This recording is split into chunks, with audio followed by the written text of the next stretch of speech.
สวัสดีครับเพื่อนๆคาเฟ่และออน HD ทุกท่านนะครับ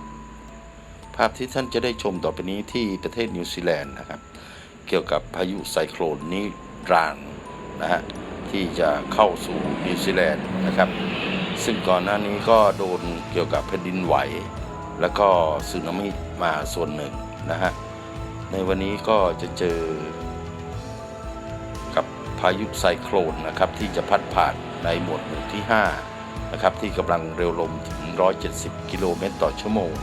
นะครับแล้วแรงกระโชกลมอยู่ที่240กิโลเมตรต่อชั่วโมงนะฮะ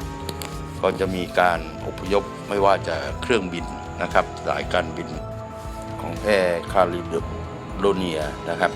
ไปที่ประเทศออสเตรเลียต้องย้ายเครื่องบินไปที่นั่นนะครับเพื่อป้องกันเกี่ยวกับพายุไซโคลนลูกนี้นะครับแล้วก็อีกส่วนหนึ่งก็จะเป็นการเขาเรียกว่าล้มต้นกังหันลมนะฮะที่ผลิตกระแสไฟฟ้าลงถึง38ต้นนะครับเดี๋ยวเราเข้าไปชมเหตุการณ์กันนะฮะว่ามีการเตรียมตัวอย่างไรสำหรับชาวนิวซีแลนด์นะฮะแล้วก็ในส่วนของภาพช่วงท้ายก็จะเป็นลมมาช่วงแรกนะครับที่ความเร็วลมอยู่ที่40กิโลเมตรต่อชั่วโมงมาเพิ่งเข้าถึงนะฮะนี่คือเส้นทางของพายุนะครับที่การเคลื่อนตัวนะครับออกจากฝั่งออสเตรเลียมุ่งหน้ามาสู่นิวซีแลนด์นะฮะนี่คือภาพเหตุการณ์ถ้าพายุพัดผ่านก็จะอยู่ประมาณนี้นะฮะที่นิวซีแลนด์นี่นะครับเดี๋ยวเราเข้าไปชมภาพเหตุการณ์กันนะฮะว่าเป็นยังไงนะฮะ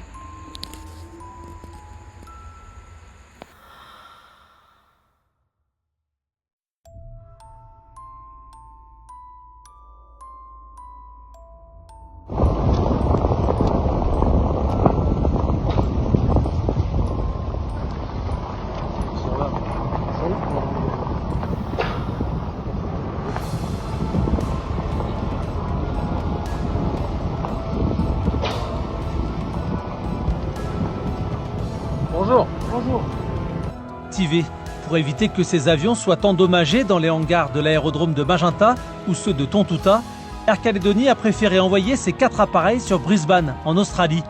Des départs espacés d'une demi-heure cet après-midi, l'arrivée du cyclone Niran en est la raison. Pour Lucas ou même pour d'autres dépressions ou cyclones, on met 2 avions dans notre hangar et 2 avions généralement dans le hangar militaire à Tontouta. Donc là effectivement, en voyant la force avec laquelle le cyclone va arriver et également la proximité des côtes, il nous a semblé bien préférable de faire partir tous nos avions et de les mettre réellement à l'abri pour que nous puissions continuer à exploiter très rapidement ensuite. Si certains s'envolent pour se protéger, d'autres plongent pour sécuriser un autre moyen de transport, les bateaux.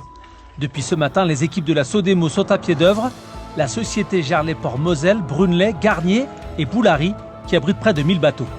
Il y a les agents de port qui sont sur les sites, accompagnés de plongeurs qui vérifient encore